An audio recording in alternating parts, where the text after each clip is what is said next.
They better not be with today. Leave me alone. Leave me alone.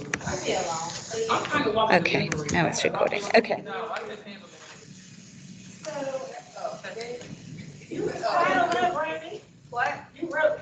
What you do with it? Let me get. Oh, because she's bossy. What? See? Ashley. Hey, that's leadership. Yeah, very good. That's leadership quality. Hang on, no, I know it's Valencia.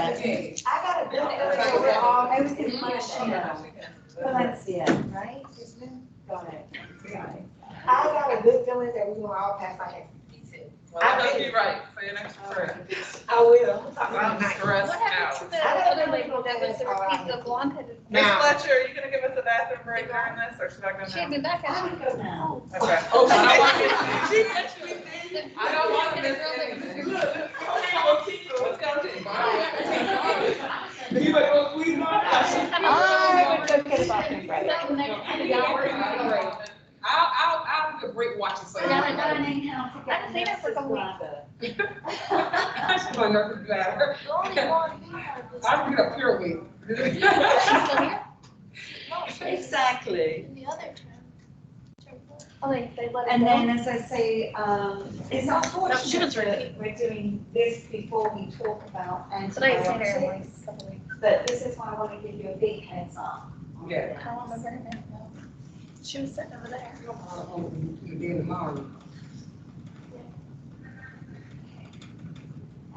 So on that little town I was in, right? She's not. So it asked you about, Mr. Gunn's nurse was bringing in his medication. He was taking like 3 different medications for his heart or whatnot.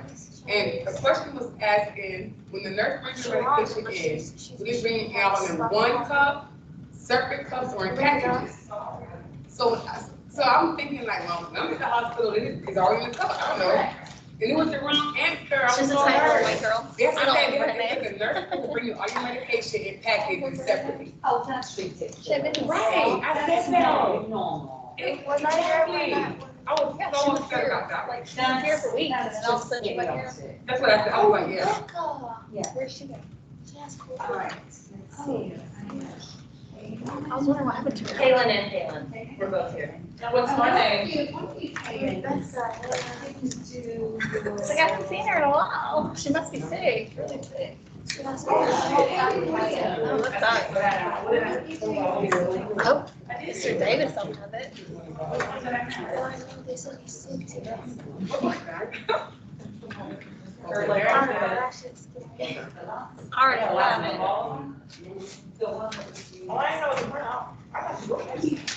I was gonna say, cause you did all yours on Thursday, I finished literally all of mine. So after they're all done, Yeah, no worries, I'm letting you know so you can. Yeah, that all mine are done. Oh. Great. Okay. Was that the last one? You haven't done the last? No, we finished them all. Remember I did the last one? And you guys were like, oh, you're back.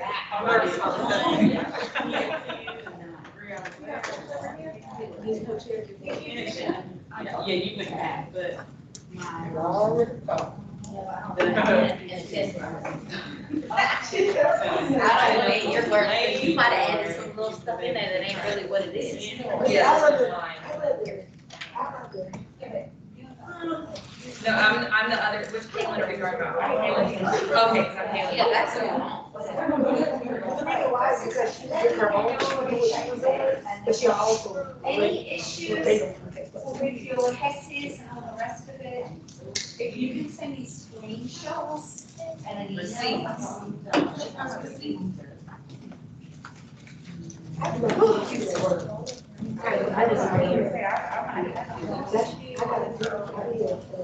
sometimes. I'm pick 15, I'm picking 15 minutes and go back and do some course. Or I have my book and I be like, okay, I'm gonna pick this, this is time. this one, that's. I got to say, because you're not taking this forward. Is it time? Yeah. Okay. Let me just do a quick roll call. Yeah. What we're gonna do today, is 2 hours of exam prep for your HESI. Okay? That's what I'm doing today. I did talk with Miss Whittenkeller.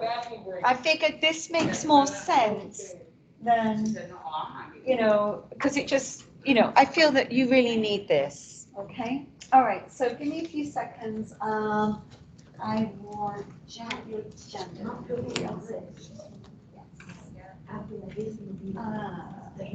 This one. Feels like it. I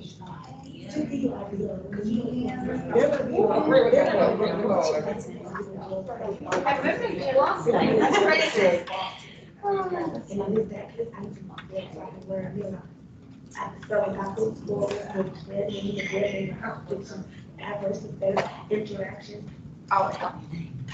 Brittany. Thank you.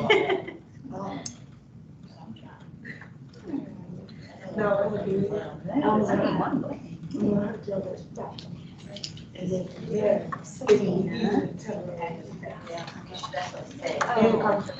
never easy for me, no matter how. I get Laura and your son confused. I'm so I sorry. already got this. With the Someone next to me. a little similar. I get my nose like down. My girl, that's me. Like if I know how, like I was a kid, they get there, like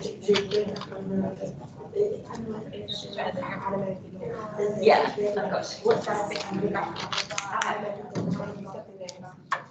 has to do with using around the clock, over.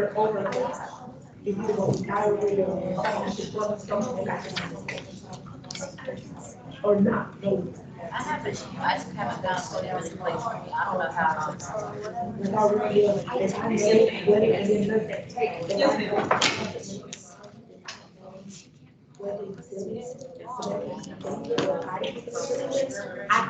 Yeah, it kind of, that does kind of make it easier to at least narrow it down. Some you can just say,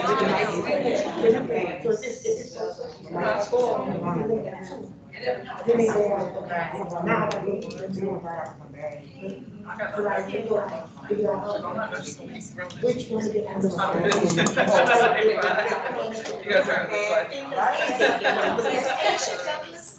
I've seen her, but I don't, she didn't come back yet. But she's here early in my story. Okay. So, has anybody seen Stephen today? No? All right, and Kirsten Jones? Yeah, she's right there. Yeah, she's here. And Evelyn's not here. No, ma'am, she's sick.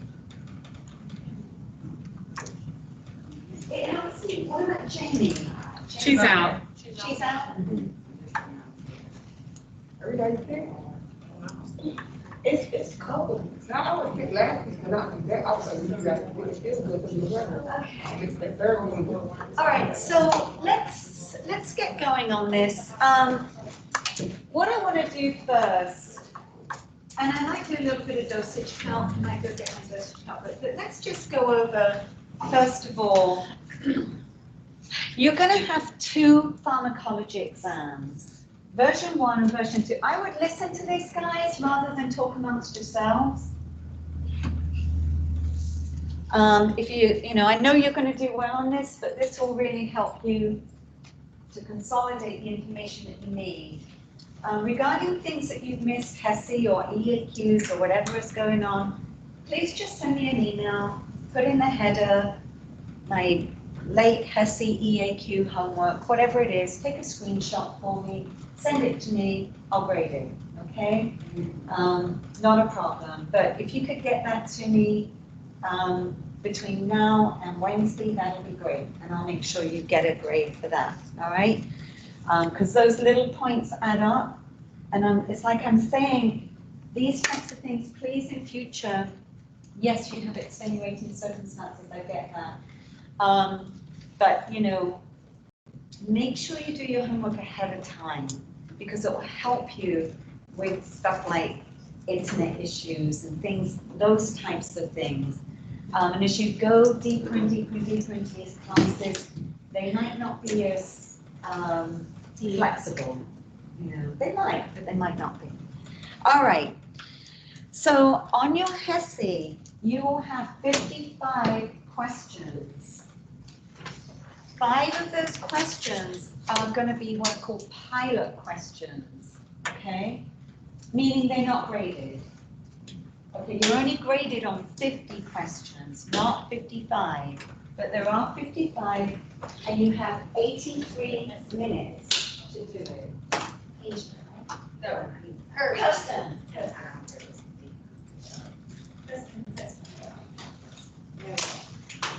Okay. And then you sent me an email, didn't you, about your homework? Yeah. Okay. So what I want to do today, I want to do a couple of things. I'm going to go over about 55 names. I'm not actually going to go over them, but I'm going to give you some ideas of what they may be asking, okay, on those types of medications. So the math for each question. Maybe have it? A math for each question. Pretty much, yeah.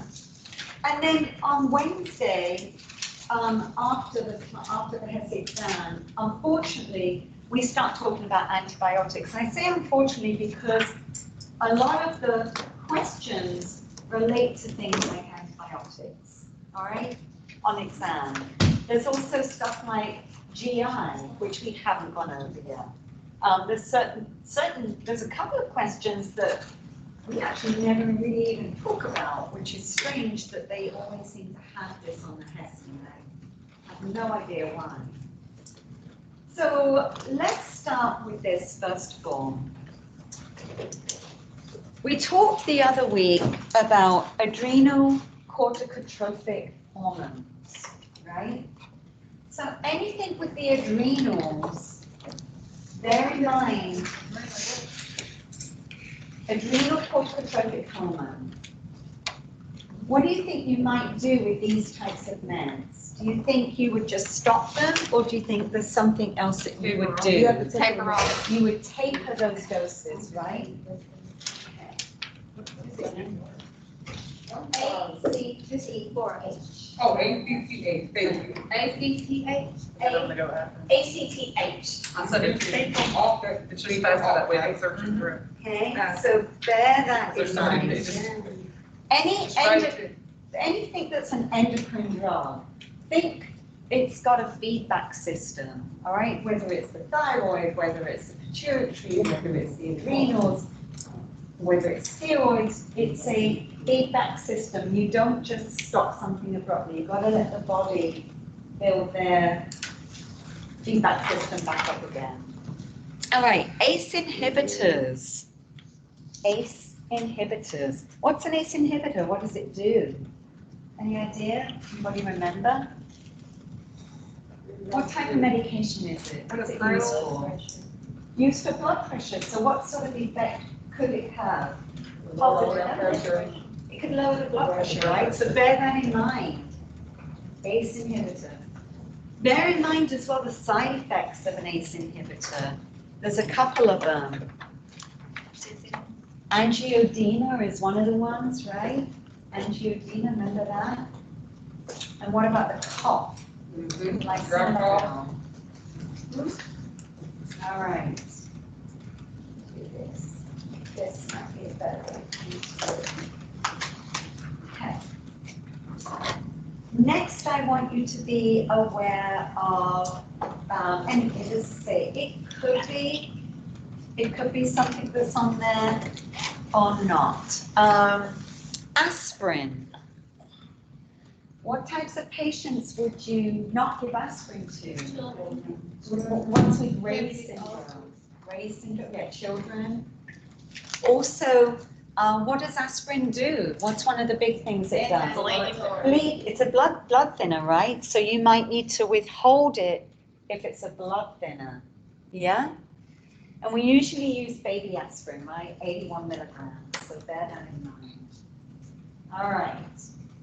Acetylcysteine. What's acetylcysteine for? Overdose of what? Tylenol. Paracetamol. That would really confuse me. That's the British and me coming out.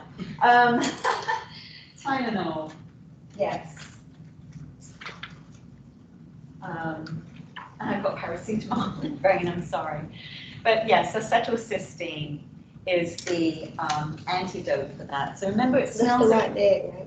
beg your pardon, smells of rotten eggs. Yes, smells like rotten eggs. It most certainly does.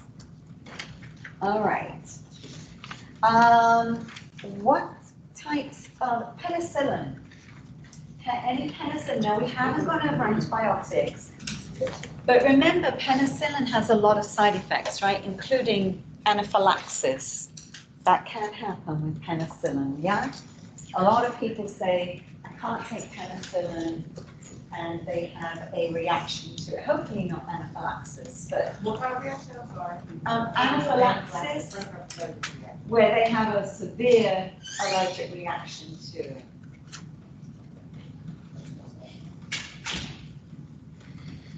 Antihypertensives, again, bear in mind these antihypertensives are going to come up a lot.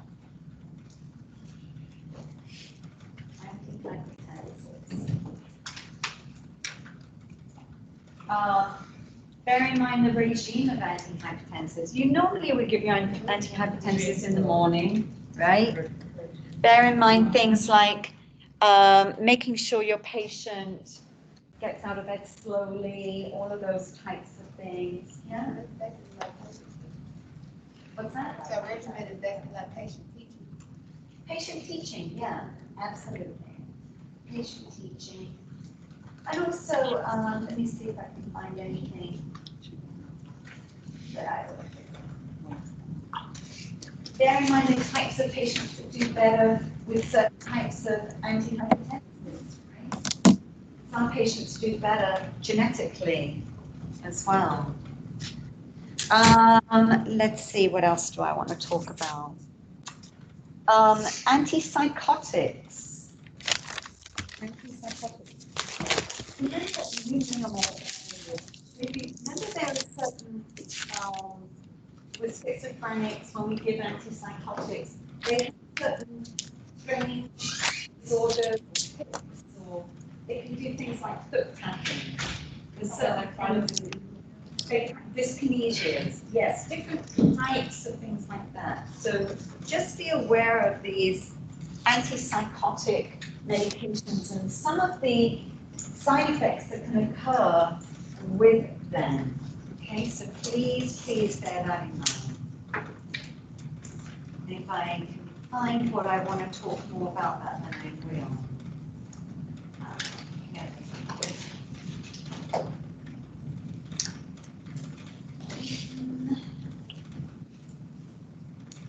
Hang on a minute, because I want to delve into some of these a little bit more for you.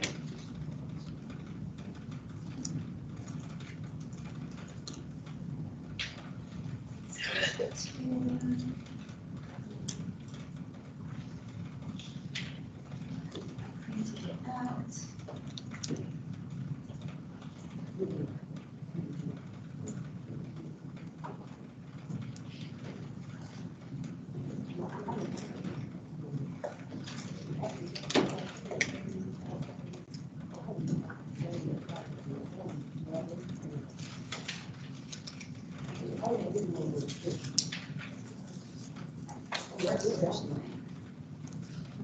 Huh. That's really good. I'll go get it in a minute.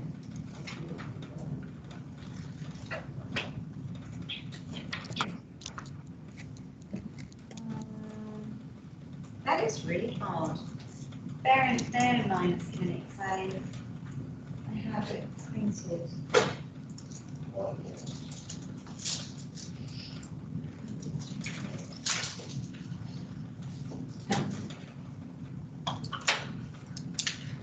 Oh, here it is. I knew I had it. Okay. Let's see what else I want to talk about. Okay, let me go through my list and then we'll go down. Atenolol. It's a lull, right? What's a lull? beta blocker, right? A LOL is a beta blocker, isn't it? Yes. Yeah? So I would look that one up for sure. Atorvastatin. So what is a statin? What does it do? No. What does it do? Cholesterol. Cholesterol. So we're going to be looking at certain types of diet, Which type right? of one you say? Atorvastatin. Yeah, but bear in mind the types of diets that these patients need to be on. Low cholesterol diets, right? Yeah, low fat diet. Okay. Let's see, what else do I want to talk about? And I'm going to go over these and then I'm going to go over them again as well. Now, there's some of these meds, as I say, that you haven't heard of yet because we're going to be talking about them on Wednesday, unfortunately. But azithromycin, you may have heard of because you may have had azithromycin or Z-Pack, right? Zithromax. Azithromycin is an antibiotic, and we often give it for a certain type. We give it for a lot of different things.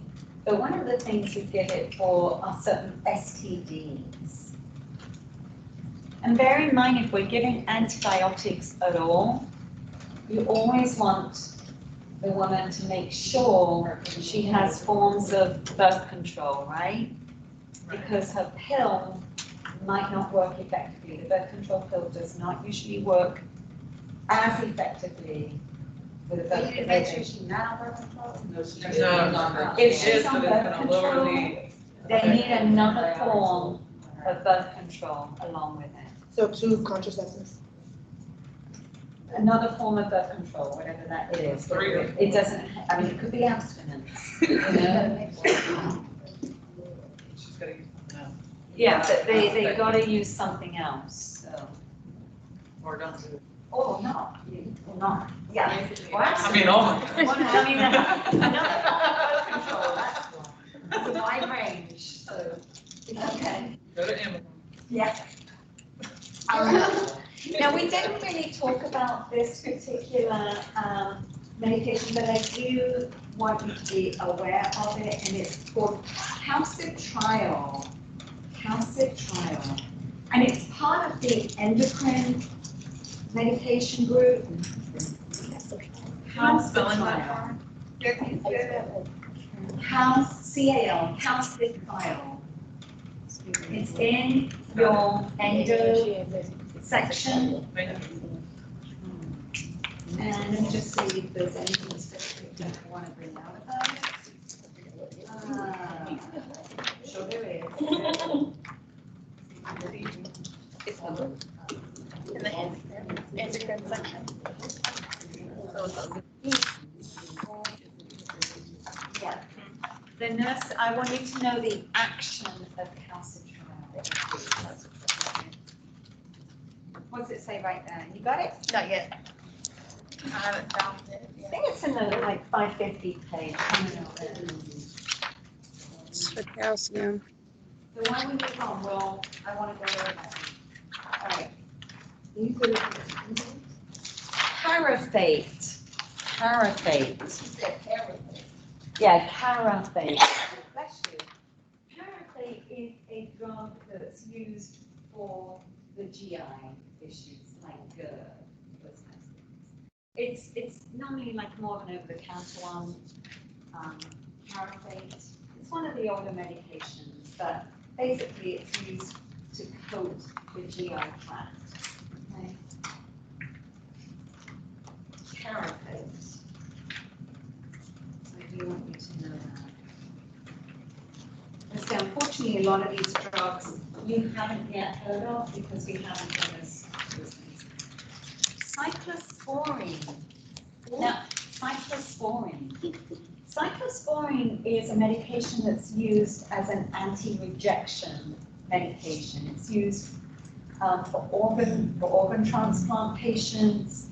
It's used in bone marrow transplants. So cyclosporine.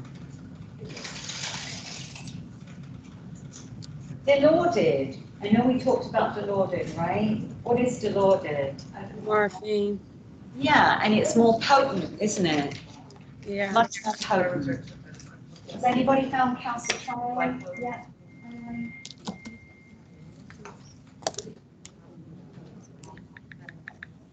What did you say about Pain medicine, 826. 826 calcitriol. What did you say, Delano? Dilaudid? It's a lot stronger than morphine. It's, I want to say 4 times stronger, something like, no, it might be, is it 7 times stronger? Something like that? Yeah, it's 7 times. 7 times stronger. Yeah, 7 times stronger. Yeah. Diclofenac, diclofenac is the Voltaren. It's basically Toradol. It's the oral form of Toradol. So Toradol is a anti-inflammatory medication, right, that we give IV. Not IV, well, yeah, IV, IM.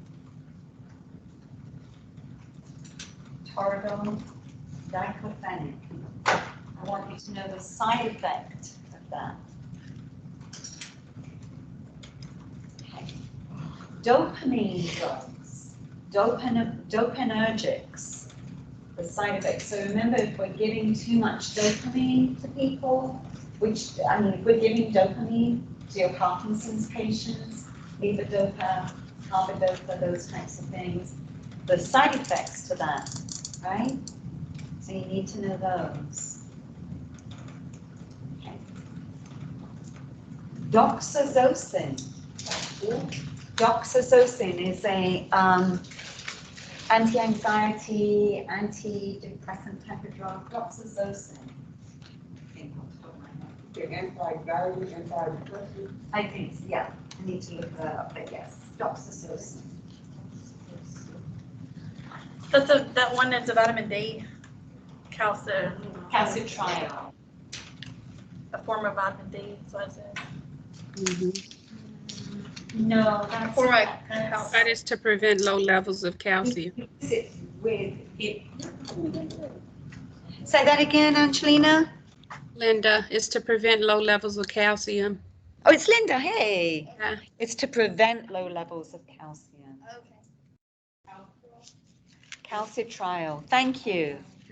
Um, And I'm recording this, guys, as well. low levels of calcium and bone disease in patients with whose kidneys or thyroid glands Yeah. release natural substances. Where's it? It's produced, I think, in the pituitary, I want to say. Yeah. But anyway, And what was that again? it's basically to help prevent low levels of calcium. Oh, no, what was the name of it? Calcitriol. Oh, that was the one up here. That's the one we're talking about. Okay, heparin. You need to know about heparin, what it does, bleeding, antidote, all of that. Okay. Ibuprofen. And think about ibuprofen. It's a great anti-inflammatory, especially when you've had a root canal, as I did on Friday afternoon. But taking too much ibuprofen could be a problem. Why? It was a line in the urine. Bleeding can cause ulcers, right? GI ulceration, so we have to be careful. Yes. All right, inhalers. Know your inhalers, please. The albuterol, the salmeterol, your inhaled corticosteroids, and know which comes first. Yes, but bear this in mind because somebody got this wrong. Now, if it says, do you do your salmeterol inhaler ahead of your inhaled corticosteroid, you're still going to do it that way around because your salmeterol is still a bronchodilator, all right? So if it doesn't have albuterol in the question, but it has salmeterol in the question, then you would still do it that way around. Does that make sense? Because it's a bronchodilator still. So Symmetrol would still come first. Correct. If albuterol's not. Yeah. What you say come first? What I'm saying is know your inhalers. Know that albuterol would come before a steroid, okay? But if albuterol is not in the question and salmeterol is in the question, salmeterol is still a bronchodilator, right? So that would still come first. You just don't use Symmetrol in acute situations. Correct. That's the only. That's your long-term maintenance one. But it would still come first because it's still dilated. Yes. All right, let's look at this. Insulin. Know your insulins, please. No regular insulin. Why am I making you? Talking about this. I was talking about the Symmetrol and stuff. I said, well, see, when she said somebody got it wrong, she was talking about me. Oh, yeah. Yeah. Because I didn't And know. they don't keep them with them? Yeah. Over here. All right, know your regular insulin. Remember, regular insulin is the only one that you can give IV. Okay. Know the peak effect of insulin, especially regular. All right. Lactulose. Lactulose. Now, you guys have not, we haven't done GI, and we've not done antibiotics. Lactulose. Now, bear this in mind, and did you guys work on cirrhosis or something today? Lactulose. You talked about cirrhosis?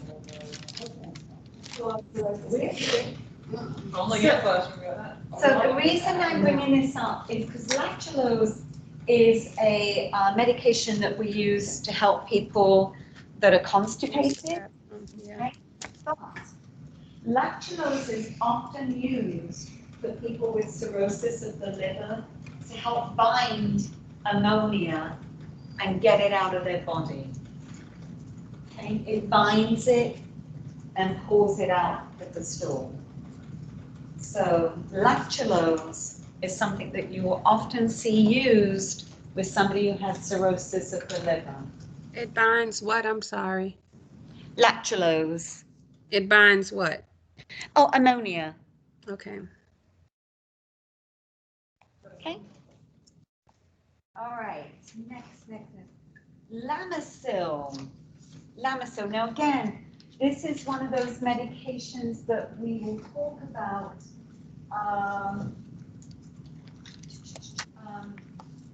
Wednesday. It's an antifungal medication. Terbinafine is the other word. It's used a lot for,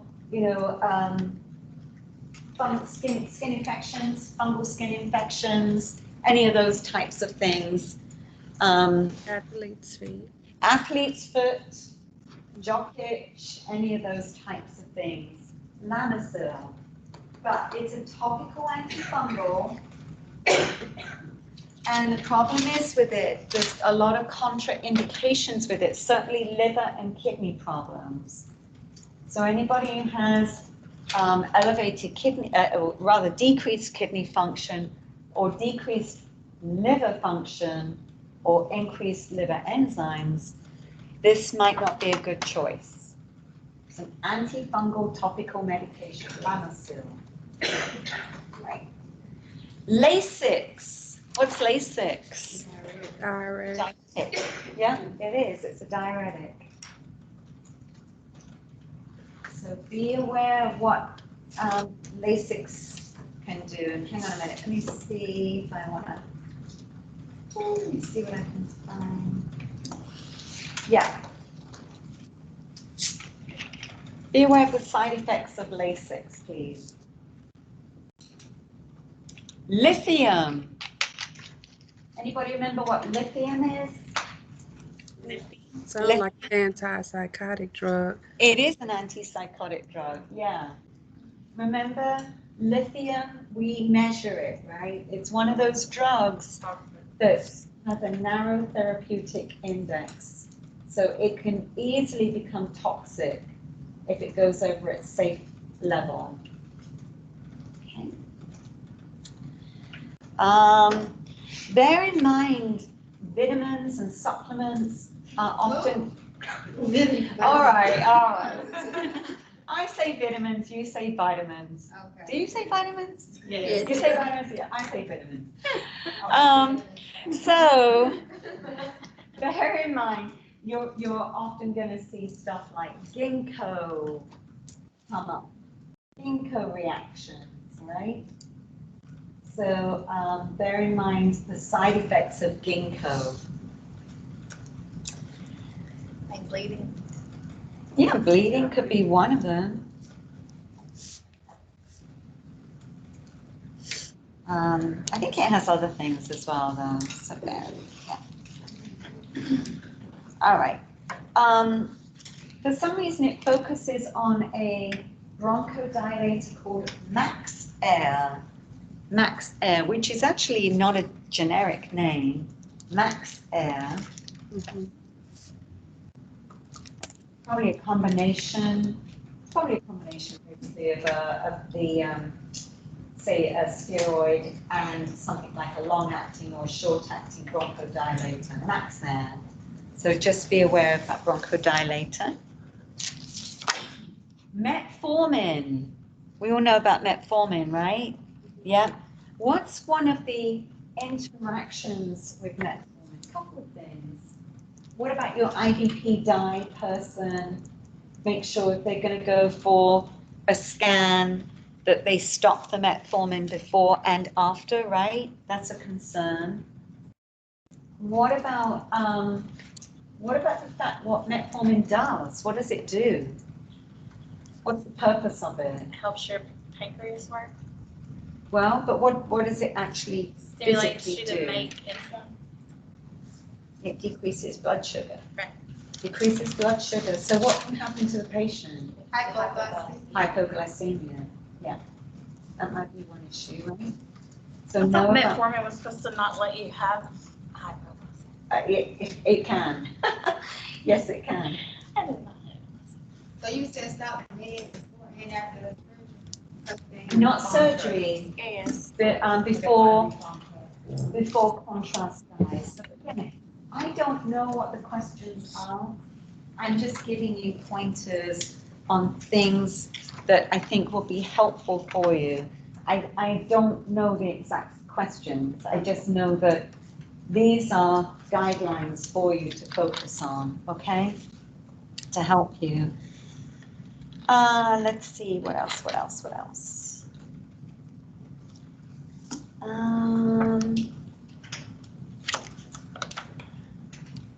Yeah. I just have a question before you go to the next one. Yes. Max Air is that pure butyrol, right? Well, we haven't really discussed, did you say pure? What Yes, is it? PIRBUTEROL. Well, if it's got an ol at the end, butyrol, then it's going to be a bronchodilator Yeah. of some description. Normally, when they give you these medications, by the way, they will have the generic and the brand name there. So bear in mind, if it's got a butyrol in it, then Yeah, that's the one that I seen on the test. It's pure butyrol. huh? Yeah, Okay. but that's the same as Max Air. They use pure Okay. butyrol on the test though. Okay. And as I say, I don't even know that that's in our book, but I've seen Max there, so that's why I'm bringing it up. So thank you. But they should also have in brackets butyrol, so some form of butyrol, okay? That way you're going to know it's a bronchodilator. If it's not albuterol, it's probably going to be a longer acting bronchodilator. Okay. All right. Myasthenia gravis, and we really don't talk much about myasthenia gravis. It's not one of those big areas, considering all the other things that we need to talk about. But there's certain medications that are used for these patients, which are anti-cholinesterase drugs. Right, anticholinergic. It's just Okay. like anticholinergic, but put ASD. It's an anticholinergic. What it does, it prevents the breakdown of anticholinergic, of ACT, all right? It actually is the enzyme. So it prevents that breakdown, so it upregulates it. It's like your patients that are, bear in mind, it's like your patients that have dementia. They need that ACT upregulated, all right? This anticholinesterase is actually an enzyme, so it's stopping the breakdown of ACT, which is anticholinergic. Or anticholinergic, I can't pronounce it. So it helps the medicine. It helps, but it's not going to ever restore. It prevents them from getting worse and worse and worse quicker. Okay? A little bit like dementia, so it works on that area there. Okay. And I'll confirm that for you. Anticholinesterase. Yeah. All right, but it's an enzyme basically that usually breaks down ACT. All right. Next, mydriatic eye drops. So we've got the myotic and the mydriatic, right? Myotic and the mydriatic eye drops. One constricts, one dilates. Mydriatic.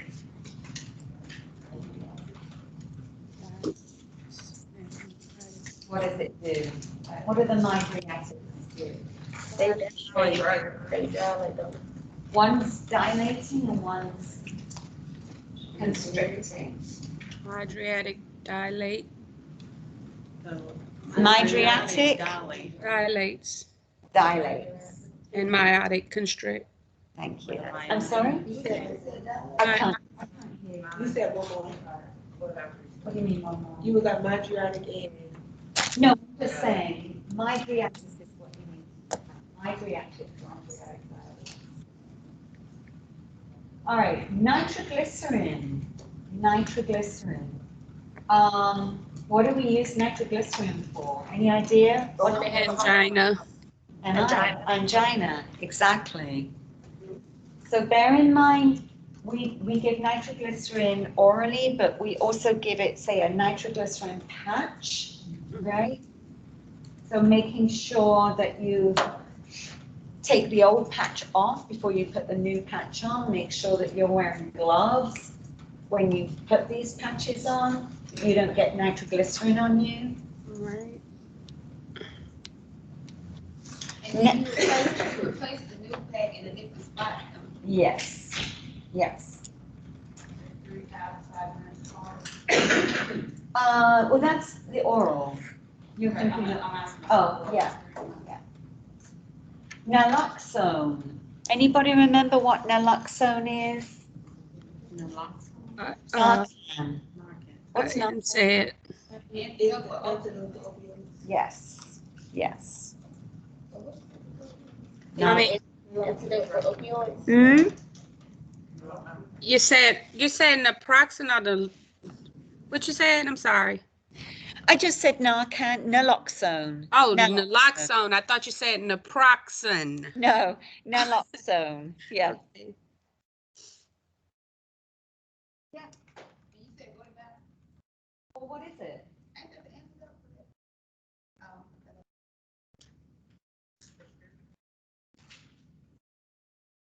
Okay, let's see what else I want to. Certainly giving you a lot of, hopefully a lot of help here.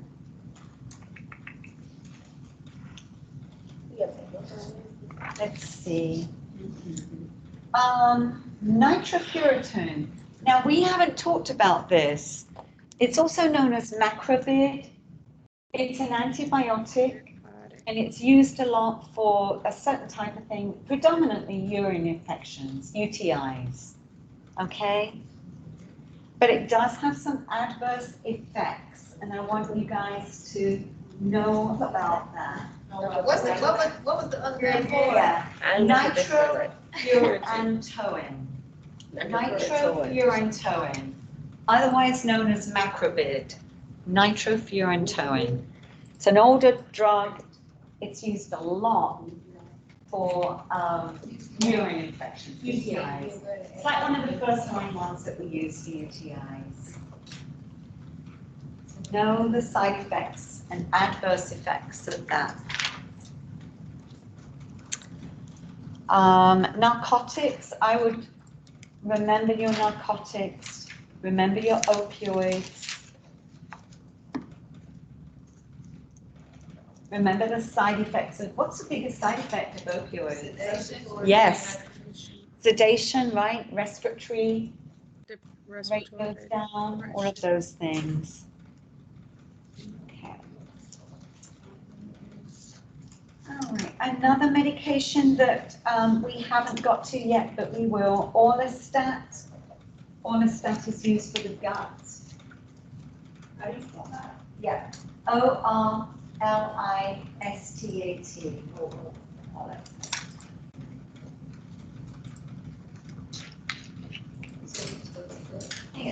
I can remember it's a gut one. Is it a probiotic or is it used for something like GERD or something? Yeah, I think it is. We will get to gut health. Thank you, Linda. Appreciate it. It's helpful having someone here who knows all this. She's done it before. It's awesome. All right. What else we got? Now, this one you might know. You know it as Tamiflu, but oseltamivir. I can't pronounce it, so I'll spell it. Tamiflu. Yeah, Tamivir. Oseltamivir. And the Orlistat is Oseltamivir. Tamivir. And it's, you know it's Tamiflu. Oral stuff is alley, isn't it? No. So the Orlistat's a weight one, That's a weight loss. That's the one that your fat goes out your body. A sentence. No, look, alley is the one. yeah, it's the alley one. It Oral says, stuff is the No, stimulant. you're talking about Orlistat. yeah. Yeah, that's a gut one. I'm not talking about that one anymore. I moved on. I know, but that's what it is, right? Oh, that's a gut- It's the same that's- medication you're talking okay. about. right? Weight management. For weight management, like, Right. Yeah. Okay, I just want to make sure I heard. Okay, So that's not what I'm talking about. no, That was oral stuff. but know the side effect of that. Oral stuff. Orlistat. And for the one that we were just talking about. Okay, so let me move on. Yeah. Oseltamivir is the same as Tamiflu, all right? Problem is with Tamiflu, it works really well for flu, but people want it too late. There's a time frame for Tamiflu, all right? And if you don't have it in the, I want to say the first 48 hours, then you can't have it, okay? Doesn't work. So, and it doesn't take away, it's a virus, so the virus doesn't go away, but it does reduce the symptoms. Viruses never go away, by the way. Bacterial, we can eradicate it. Viruses always stay within the host. Okay. Let's see, next. Oxybutynin. Oxy, O-X-Y, butynin. Let's see. Oxybutynin, where are you?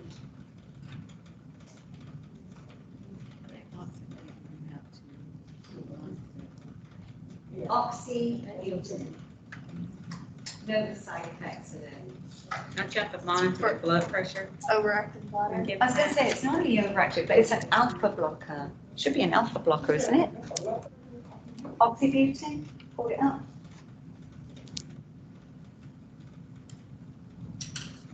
Pharmacometrics.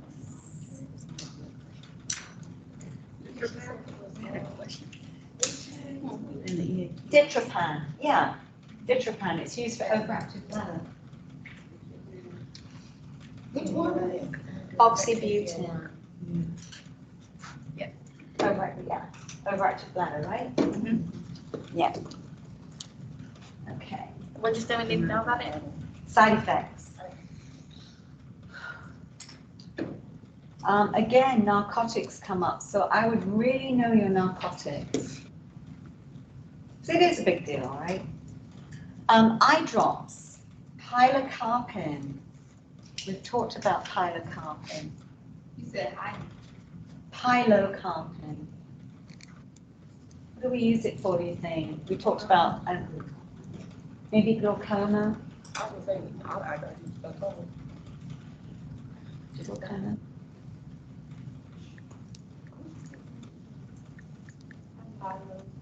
Pilocarpine.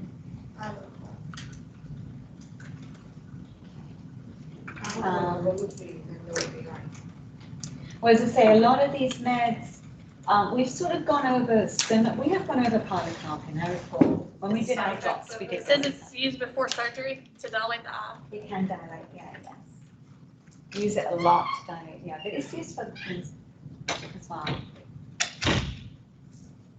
But it is a dilator. It's a glaucoma medication. Pardon? It's a glaucoma medication. Exactly. It is a glaucoma medication.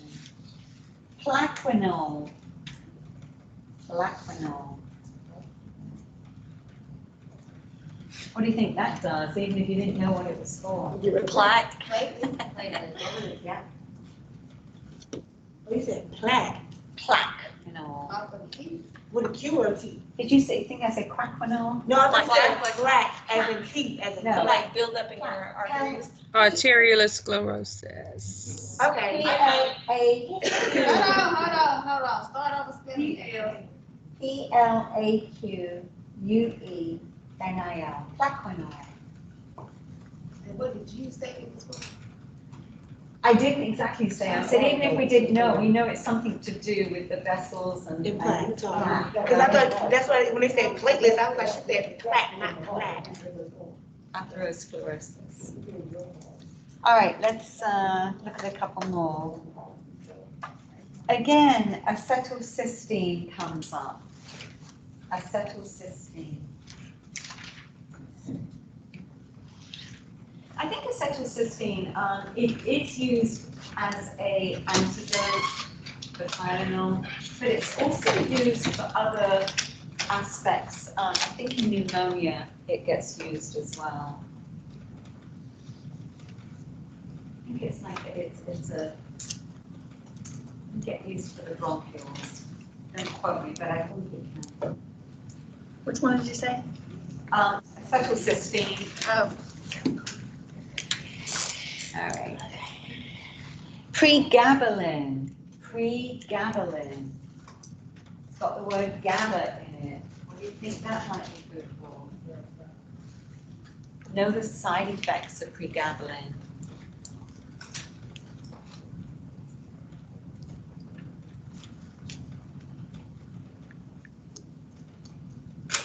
Prevacid, and again, we haven't dealt with Prevacid because that's to do with GERD, and we haven't done GI yet.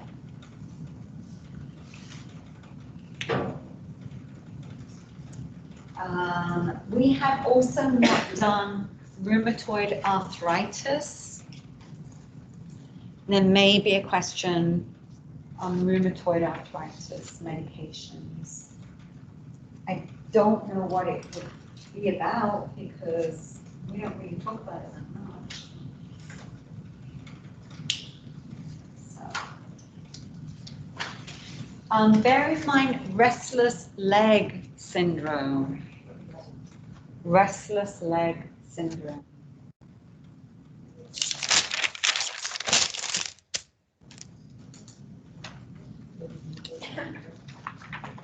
And then another one to do with dementia. Ribostigmine. Ribostigmine. R-I-B-A-S Tigmine.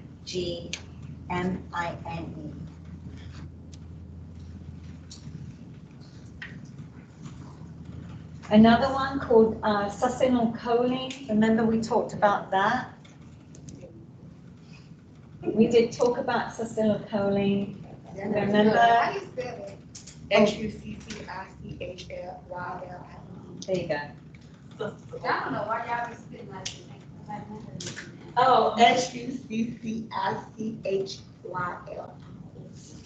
Yeah, in the hospital, they just call it soup. suck, yeah.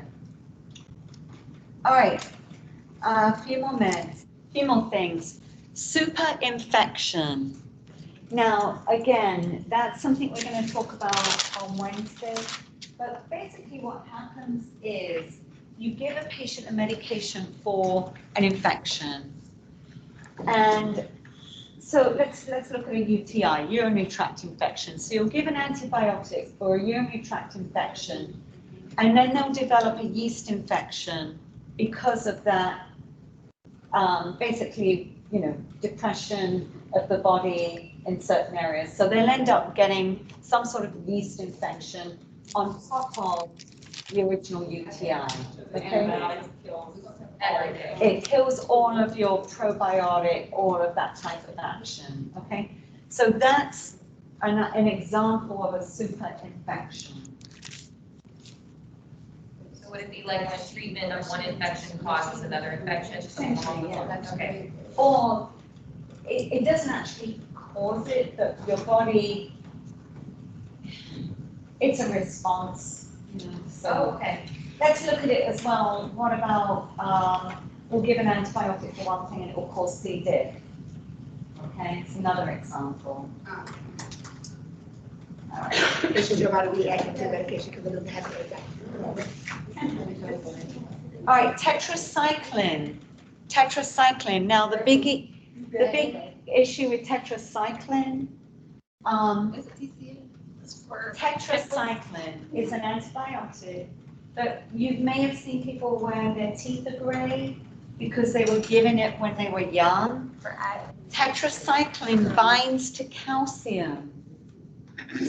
So bear that in mind. You certainly don't give it to young people, and you don't want that patient taking dairy or anything like that with tetracycline. So avoid dairy.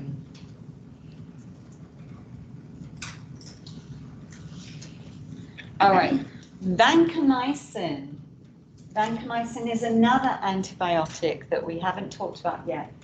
Because vancomycin is one of those antibiotics normally given IV, you can give it PO, you can give it for C. diff, that's one of the things it's now given for, but it's again got one of those fairly narrow therapeutic windows.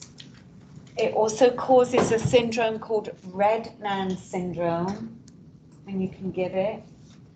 It causes bleeding. It can do. And it's one of those meds that we're going to do what's called a peak and trough. And I think Mr. Davis talked about peak and trough. But basically the peak is the highest level of the med, and trough, usually you draw the trough about 30 minutes before the next dose, at the lowest point. So peak and trough, know that. And then verapamil. Verapamil. What is verapamil? Any idea?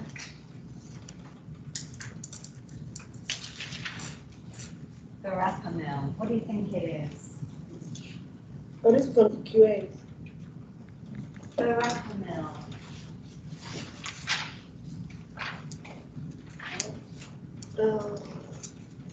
Is it? For chest pain? It's an antihypertensive, verapamil. I think we Calcium talked about channel. it. Calcium channel blocker. Yeah. Verapamil. Let's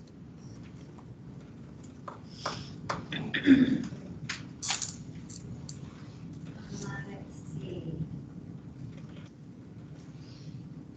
What else?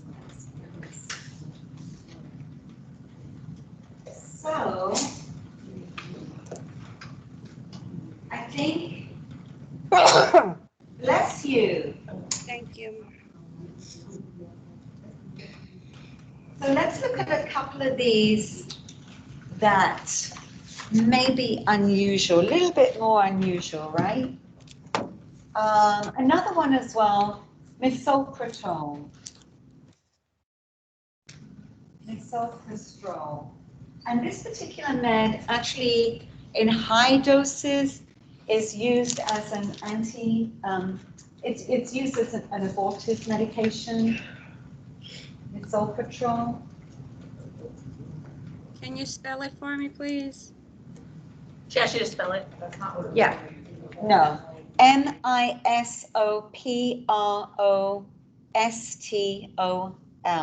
Misoprostol. Thank you.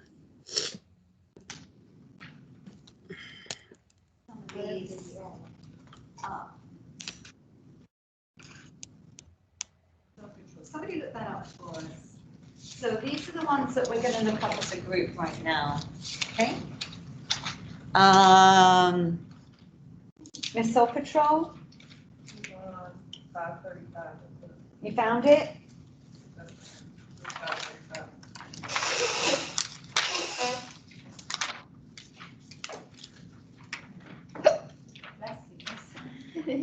All sorts of noises coming out. Prevent stomach ulcers. Anybody got it yet? It prevents stomach ulcers. What does it do? It prevents stomach ulcers. Prevents stomach ulcers. I was going to say, I don't think we use it that much, but I do know that one of the things, so it's something to bear in mind. You know, concern with this medication is high doses. It is used as an abortive medication, so it's something that we want to be aware of with this particular med. It's probably very toxic or tetragenic. All right, let's look at some of these others.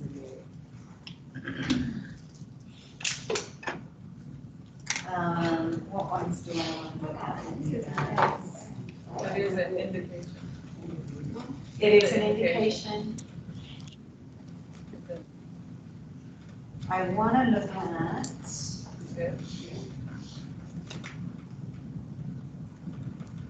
Let me look up I want to look up the myasthenia gravis one, the anticholinesterase one. Give me a second, so I want to help you with that one. Myasthenia gravis is difficult in swallowing. Anticholinesterase.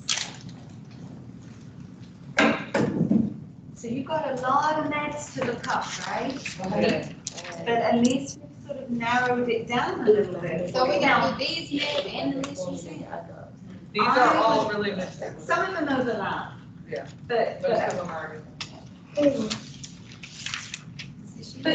what I'm saying to you is, I don't know exactly what's on the HESI. Okay. I'm trying to Oh, the one that give breaks you- down? That's- That one? Yeah. Yeah. Acidocorn. How does it feel to be on the other side? Oh, yeah, this will, well, for today. Good. There's always something else, right? Thank you for asking. Anticholinesterase, 517. Let's see.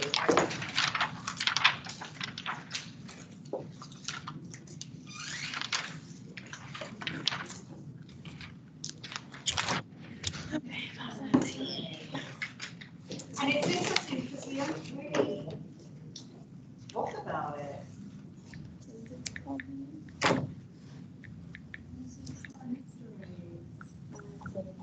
I thought on 5, it says 517. That's why.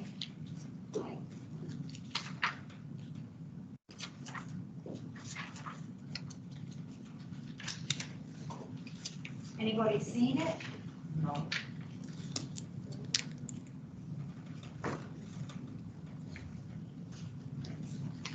Yeah, it's about EQA. Yeah.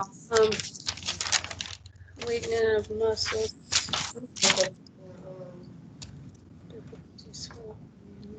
That's how I know I spell it.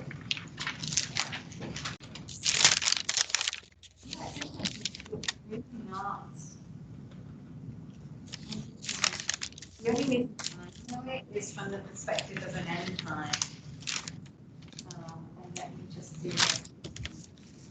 It's under interactions. It interacts with them, okay, 17. Oh, yeah, it's right down the bullet point on the interactions. Give me that. Anticoagulants. It says produce weakness in patients with,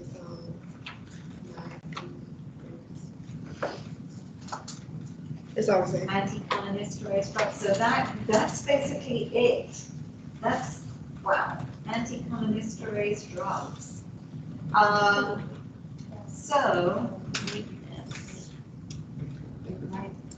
When it's this.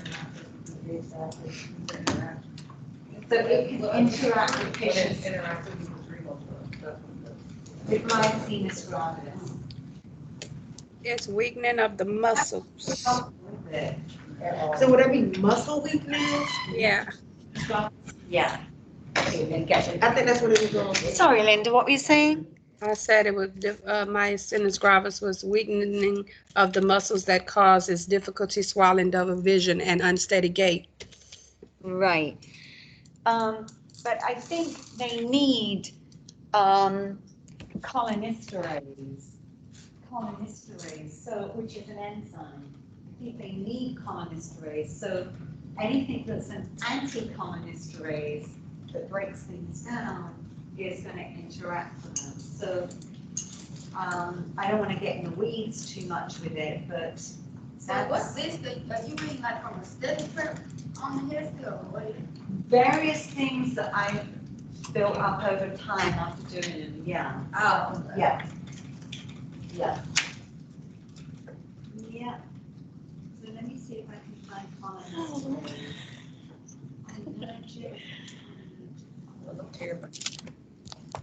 Cholinesterase inhibitors. That's where it's going. Oh, that'll be damn just like 2 days. I wonder how our relationship. You said 3:30? I'm hoping for your. Yeah. So acetylcholinesterase, Okay. on 314, you've got acetylcholine. Remember you may or may not remember, but in dopamine, they're not getting it, in Parkinson's, they're not getting enough dopamine, right? So we have to upregulate that. That's where the imbalance comes with them. And then in things like dementia, we have to upregulate the cholinergics. So acetylcholine is what we have to upregulate. So what happens is this acetylcholinesterase is an enzyme and it breaks down acetylcholine. That's what actually happens. It breaks down acetylcholine. And so while it's supposed to do that, on page 316, I just want you to sort of try and get in your heads a little bit, which is, there's a lot to it.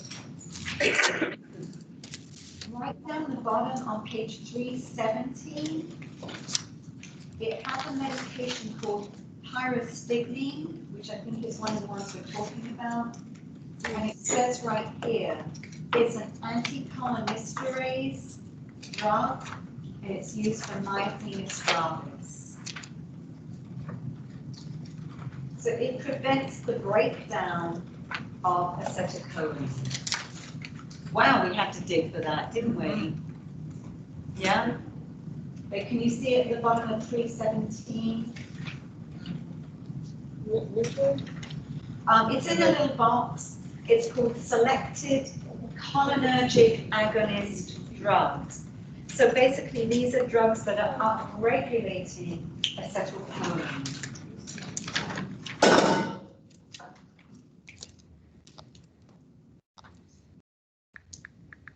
And again, if you try and think of your Alzheimer patients, they don't have enough acetylcholine. So this particular cholinesterase is inhibited both in dementia patients and in myasthenia gravis. I don't know if that will help you, but if you think of things like Aricept, peristigmine, they're similar types of meds. That might help you remember it a little bit more. So you don't, I mean, it's like right in there in a teeny tiny little line, but I don't want you to miss it. And again, pyridostigmine talks about it again on page 318.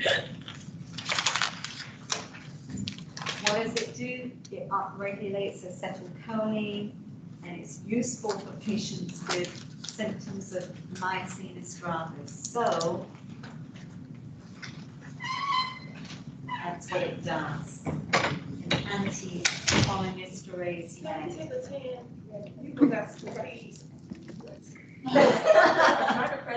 Of course. You want a 10-minute break? Yes. Have a 10-minute break.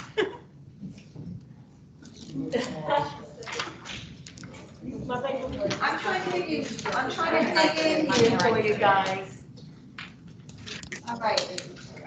Out of these meds, was there one of them that you want to go over? All of them. Okay, can we go back to the first one, because I didn't include right now, ACTH, it's adrenal. Adrenal hormone. Remember we talked about that in class, and one we even did a, you did it. I just can't remember how to spell it. Okay. Adrenal corticosteroid. That's what we talked about, we talked about prednisone, and we talked about cushion and agonists. There you go. Oh, no, I know them now. There you go. You got it. I just Anybody got any other ones they really want to talk about? Go for the first ones. Practice. Pardon? Foundations on Wednesday. Go for the first ones because I think I missed the first ones because I was having trouble getting on. So, Adrenal corticotrophic hormone. I'm recording it, by the way. okay. This is being recorded, so when I finish, it will download the recording. And then Okay. I can send it to you guys. Okay. All right. Let's see.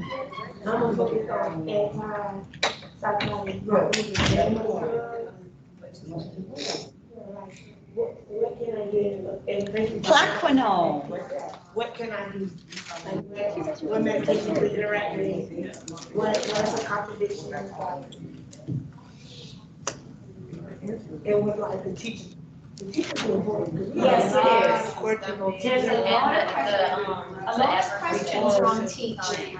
Like, there's a lot of questions. Even on the EAQ, it tells us about teaching more than contradiction than anything else. If you know how to teach, what do you teach? Yeah. But you can only teach it if you actually studied it, right? Yes. Metformin. Yeah. Yeah. Yeah, there's a lot of side effects. It's a great med, but. Yeah, that's how it's over, yeah. Where was the one for, What do we miss? you know, Of course we missed something. I ain't been like, I ain't been like, I did this, but it's all hoping with my people.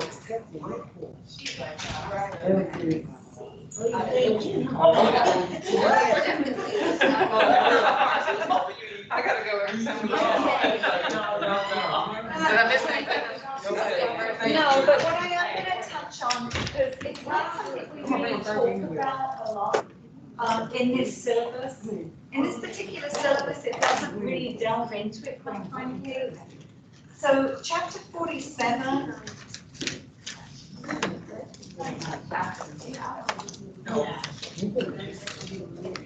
Chapter 47, I just want you to be aware of a term called DMARDs. DMARDs, which are disease-modifying anti-rheumatic arthritic drugs. DMARDs.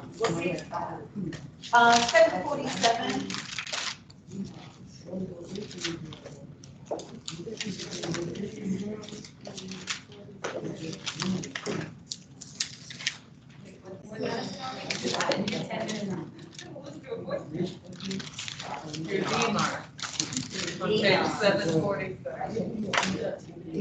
And basically, there's a lot of different drugs that are used for rheumatoid arthritis.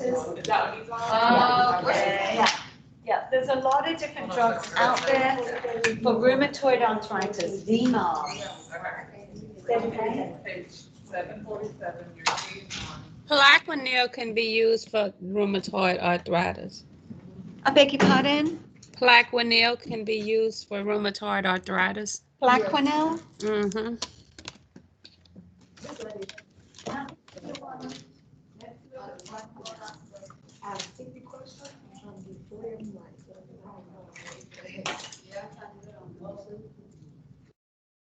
Oh, that's a good question. Yeah, it's immunosuppressive drug. Yes. They're used in a lot of different ways. Mm-hmm. I would suggest you guys with these particular meds, do me a favor and just look at the fact with rheumatoid arthritis. One of the biggies that we use is methotrexate. It's not going to talk about a specific medication, I don't think. But what it is going to talk about is the fact that these medications can really, the side effects of them can really tank the patient. So let's just look at a few. These disease modifying drugs. These patients can be at high risk for immunosuppressants. So you don't want these patients around environments where they could get sick. That's one of the big issues with these types of drugs. Okay. Ms. Fletcher, Yes. you want us to know that it's autoimmune, is used for like autoimmune diseases? Because Plaquenil is the brand name, hydrochloroquinine is the. Well, I'm talking about DMARDs because one of the questions actually talks about, it just says rheumatoid arthritis medications. And I think what it's really asking is about the effects of these rheumatoid arthritis meds, meaning the risk of immunosuppression with these types of drugs. But we do, I think Plaquenil is something to talk about as well. But anyway, I just want to bear in mind these medications, what they can do. Let's just look at a couple of things. Let's just look at a couple of things that I want to bring out. Some of these meds like methotrexate, which have been used for a long time, and they work really well, but bear in mind they're a cancer medication as well. So even though we're using smaller doses, they can still drop the white cell count, they can still cause all the side effects that a lot of cancer medications can cause. Lower the white cell count, lower the platelets, lower the hemoglobin, all of those types of issues. Let's see what else I want to bring up. I'm just scanning, quite frankly, because I don't know what it would ask you. But I think on page 752, it talks about patient teaching. Bless you. Thank you. And it says at the bottom, the patient will, the whole point is for them to have a reduction in pain. Remember, rheumatoid arthritis is an autoimmune disease, okay? So we're trying to help that autoimmune suppression, but at the same time, we can create a lot of problems for that patient as well by suppressing what we want to suppress, but also suppressing everything else as well. Okay? So bear in mind that we're looking at liver, renal, toxicity, and bone marrow suppression. So I don't know what they're going to ask you, but I wouldn't be surprised with it being a type of drug that is an immune suppressant medication. Just bear that whole, keeping the patient not necessarily in a bubble, but that we want to prevent any risk of infection with that patient. Okay? Not necessarily. You know, I mean, we'll probably watch their white cell count, but that's the type of thing that you want to be careful of. But it doesn't exactly tell us one. So let's try and find, but a lot of these meds, like the Tuxin, it talks about, or a lot of these meds can basically have an effect on immunosuppressant, just like a cancer medication. So let's find this Plaquenil. Where's Plaquenil in here?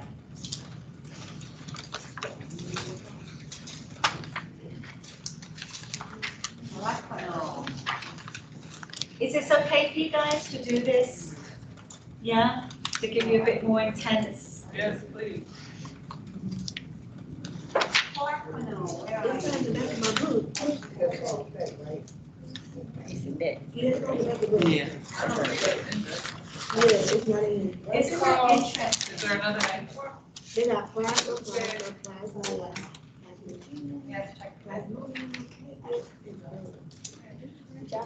It's not in. Unless you spell it. No, it's not fancy. Of course it's not. I got, What is it oh, called? I see the generic name for it, I can't say it. Yeah. Hydro something. I got it written. Let's see if that's in there. Normally it's under the generics.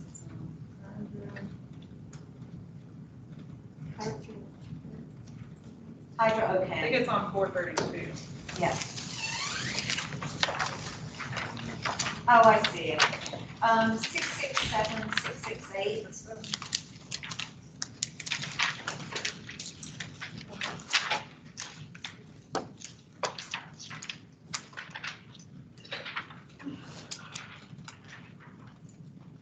And again, one of the reasons, 667, 668, Plaquenil, hydroxychloroquine. Don't we love hydroxychloroquine? It's been in the news a lot, right? There's Plaquenil, right there. Hydroxychloroquine. Hydroxychloroquine, Plaquenil. What is it? Simple, right? I thought you were saying it's not. It is. It It does. does start with a P. It does. Plaquenil. Make sure I've got the right one for it. 6P. You do.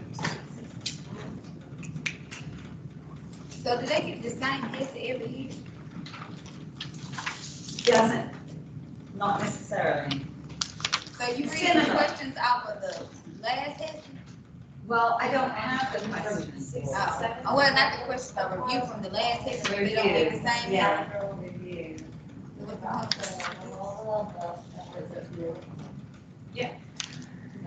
Where's my phone? But a lot of what you need to know, as I say, is teaching, for sure. It's on the bottom, I right? got it, teaching. Plaquenil. It's an anti-malaria medication. That's the one we use for COVID. And it's used for lupus, it says. Right. And as I say, I wouldn't, get too hung up about it, but see, and we don't really even, for us, that's not even part of our syllabus, so. Some of these meds, worry too much about. You know what? But if it's on the head, does that mean it could be on the NCLEX too? I have no clue, you know. Do you have any idea on what we need to know about that? Yeah. No, the medicine, What about the it? plastic. Teaching. Anything, okay. Teaching. Okay. All right, so the big things that you really want to look on, as I say, I think of the biggies that we've already talked about. Definitely instructions, patient teaching, that is huge. Safety, med management, right? Keeping the patient safe, generally speaking, is what we want to do. Knowing some of these side effects, and you're not going to know all of them. It's not. But if you're doing teaching, you should know some side effects, because that's gonna be the teaching. Yeah. No, You're gonna know to tell them to contact the healthcare provider if there's any vision changes or ringing in the ears, because that's significant. for what? For Plaquenil? the Plaquenil. Plaquenil. What you think? Ringing in the ears.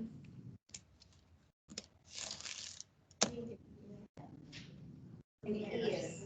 Oh, ringing in the ear. Okay. So let's see.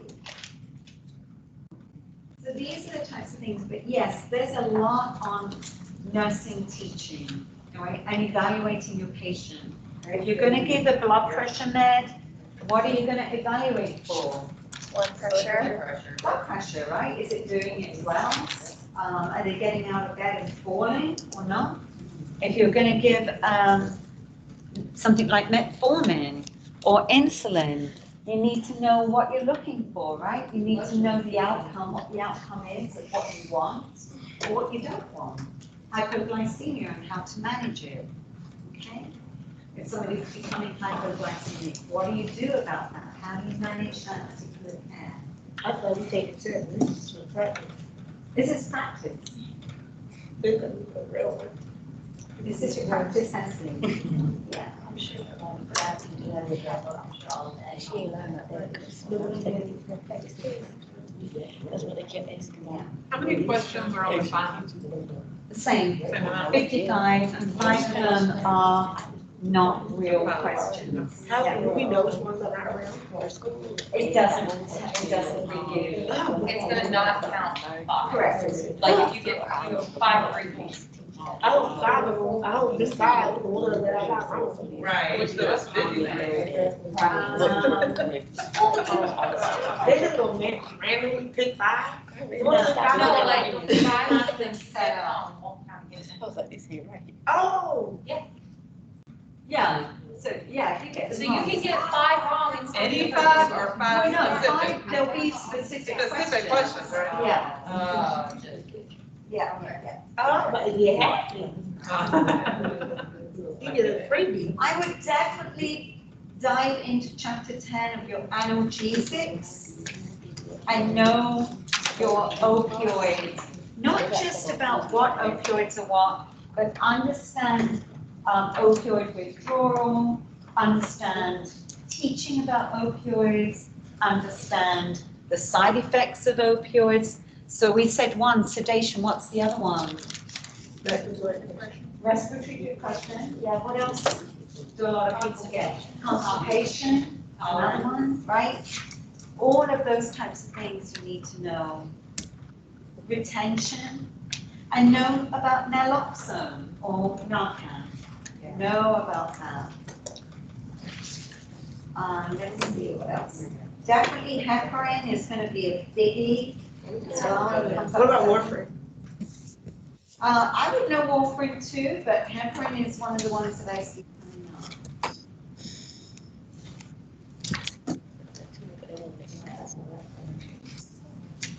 Let me just,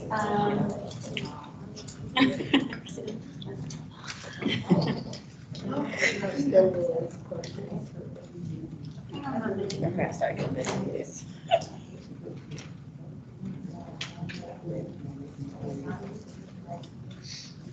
I'm looking up to see if Maxair is even in your.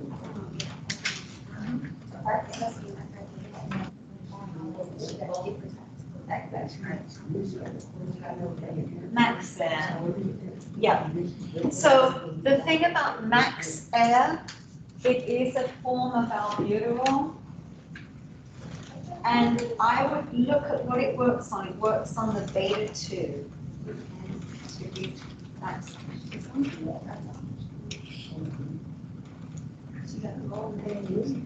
But it talks that it's, you know, again, it's one of these, so it's a beta agonist, it's a bronchodilator. So anything, as I say, with a low, you're gonna know that it is a bronchodilator. I don't think it's necessarily gonna ask you, particularly on this one, if it's a short-acting or a long-acting.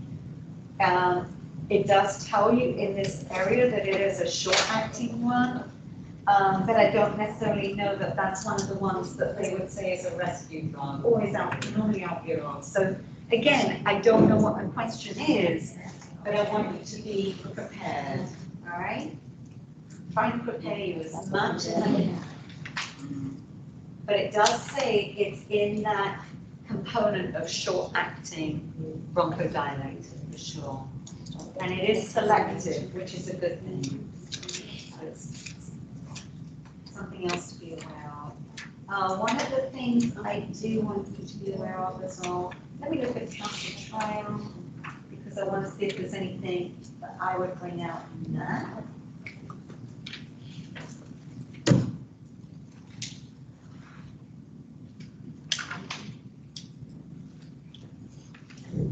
Let's see, calcitriol, 826.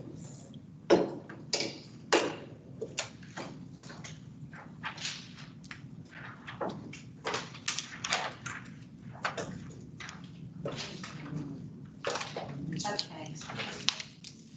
Yes, it is a form of vitamin D. Was it you, Selena, that said that?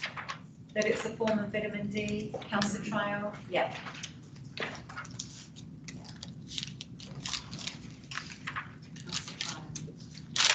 So bear that in mind, calcitriol. And if you don't remember it, think about calcium.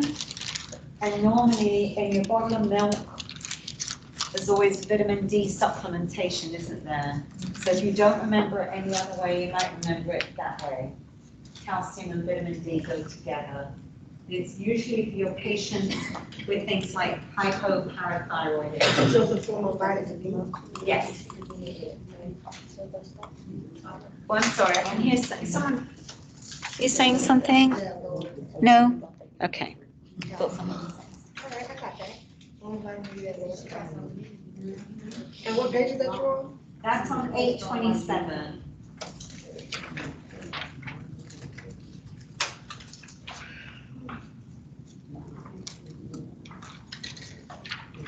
So calcitriol. Good to know. Good to know these things, right? So, in the last half hour, I think we've pretty much got all of that stuff done, yeah? I think your minds have got plenty to focus on between those two things. Regarding dosage count, there is a few dosage count. I don't think, this isn't a dosage count exam, so there isn't a lot of dosage count on it. Give me a second, let me see what types of things, if I can help you. I think it's like mils per hour. Also, there will be dosage count on there. And would it Yeah. be dosage for choice or would it be? I think there's probably only about 1, 2, it's only about 4, maybe not even, 3 or 4. There's a mils per hour, a milligram per mil. So how many milligrams? We've done those types of questions a lot, right? Let's see. Don't think there's much else. Are you, Ms. Fletcher? Yeah. I got back, actually, if you want to print out something or email us, Like a little study. So how did they do the remediation? So, okay, so for the next half hour, let's do this. Let's stick all this away. So, guys, you're welcome to stay on the call. I want to talk to them about setting up the, how to set things up so that you get your remediation. You guys already know, don't you, to register for the exam? Yes. Okay. Yeah, I think I did, Miss Fletcher, but I had to create like a whole new email to Yeah. do it. But can you Okay. just double check and make sure I'm registered? Okay, I will. Me too. Yeah. Thanks.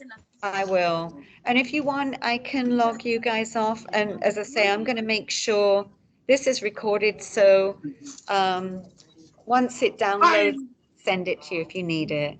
Thank you. Okay, thank you. Thank you for your input. You're welcome. Bye. Bye-bye. Bye. All right.